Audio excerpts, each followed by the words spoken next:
ঠিক আছে, আমরা মুরাদনগর থানার অফিসার ইনচার্জ। তা আমরা বিভিন্ন সময় যেটা জানতে পারছি যে আমাদের ভিকটিম আত্মহত্যা করেছে বা তার সাথে পরকীয়ার সম্পর্ক ছিল, এই ধরনের একটা ভিডিও আমরা বিভিন্ন জায়গায় বা অনেক জায়গায় ভাইরাল। এটা এই বিষয় নিয়ে আমরা একটু থানার অফিসার ইনচার্জ জাহিদ সাহেবের সাথে উনি বলবেন যে একটু কাইন্ডলি যদি বলবেন। গত ইংরেজি 26/6/2025 সালে আমি আমার সংবাদ পাই যে ওই তারিখ রাত 11:30 ঘটিকার সময় মুরাদনগর থানাধীন রামচন্দ্রপুর ইউনিয়নের বায়েরচর গ্রামের 5 কিপ্টি এলাকায় একটি মহিলা ধর্ষণের শিকার হয়েছে। উক্ত সংবাদ পেয়ে আমি আমার ইমার্জেন্সি অফিসার আক্কাসকে ওখানে পাঠাই। আক্কাস সাহেব ঘটনা সত্যতা তার মানে জানি আমাকে জানায় যে এখানে ধর্ষণের ঘটনা ঘটেছে। তা আমি তাৎক্ষণিক বলি উক্ত মহিলাকে থানায় নিয়ে আসো এবং মামলা দাও। সে তাকে নিয়ে আসে এবং ওই মহিলা তাহার রেপ হয়েছে বলে এজাহার দেয়। আমি মামলা রুজু করি এবং আসামি গ্রেপ্তারের চেষ্টা করি। তাই আমি জানতে পারি যে ওই মহিলাকে যখন এলাকার লোকজন জানতে পারে তখন এলাকার লোকজন তাহাকে মারপিট করিয়াছে এবং সে আহত অবস্থায় পড়েছিল এবং তাকে ওখান থেকে তার আত্মীয়স্বজন নিয়ে কোন এক হাসপাতালে তিনি ভর্তি করেছে। উক্ত সংবাদ পাইয়া আমি আমার অফিসারকে কুমিল্লা মেডিকেল হাসপাতালে পাঠাই, কিন্তু তাকে ওখানে পাওয়া যায়নি। সে ওখানে ভর্তি ছিল কিন্তু মামলার কথা শুনে সে চলে গেছে। পরবর্তী পর্যায়ে আমরা ওকে খুঁজতে 28 তারিখ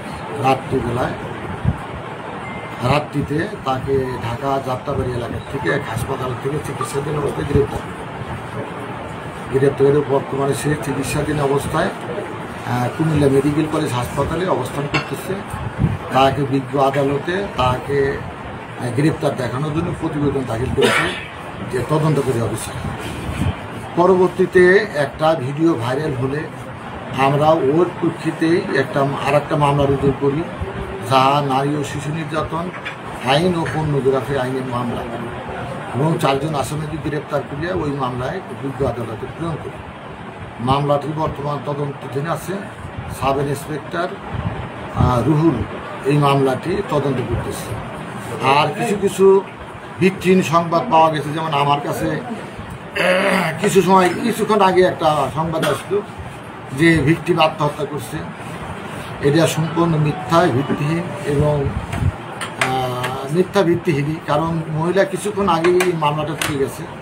এই কিছুক্ষণ আগে তাকে আমি তার বাড়িতে আপনার ফোর্স দিয়ে বাড়িতে পাঠিয়েছেন, এখনো পৌঁছায় না। আমরা এখনো বাসায় ধন্যবাদ জানাচ্ছি। আর একটা বিষয় যেটা আমরা জানতে পেরেছি সেটা হলো উনি মামলা নাকি প্রত্যাহার করে নেবেন, এই বিষয়ে এই জন্য আপনার এখানে এই ধরনের কোনো সংবাদ সে আমাকে জানায় নেই, আমরা পাইনি। না হলে আজকে সে কেন মামলা করবে?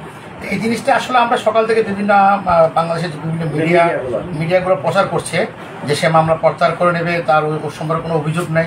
এই ব্যাপারে কি সে আপনার কাছে কোনো কিছু প্রকাশ করে? না, সে কোনো কিছু প্রকাশ করে নাই, বরং সে আর একটা মামলা করে। আমরা বাংলাদেশের প্রথম শ্রেণীর যে মিডিয়াগুলো আছে প্রত্যেকটা মিডিয়ায় ভালোভাবে প্রচার করতেছে মামলা প্রত্যাহার করে। এটা আমার বিষয় নেই, ওগুলো তো আমরা নিচে তার কাছে। হ্যাঁ, আমরা আরেকটা বিষয় যেটা যারা এই ভিডিওটা বিভিন্ন সামাজিক যোগাযোগ মাধ্যমে পোস্ট করেছে, এটা তো আইসিটি আইনেও একটা মামলা এর ভিতরে পড়ে। তা আপনার কি এই বিষয়ে কোনো পদক্ষেপ পরবর্তী নেবেন কিনা আইসিটি আইনে? আমরা পর্নোগ্রাফি আইনে মামলা নিচ্ছি, মনে হয় এটি যথেষ্ট। কিন্তু আইসিটি মামলা যদি আমরা যে মোবাইল জব্দ করেছি, মোবাইলে পর্যটন যদি পাওয়া যায়, তাহলে আরেকটা মামলা নেওয়া হবে, কোনো অসুবিধা নেই। ঠিক আছে, ধন্যবাদ। আমাদের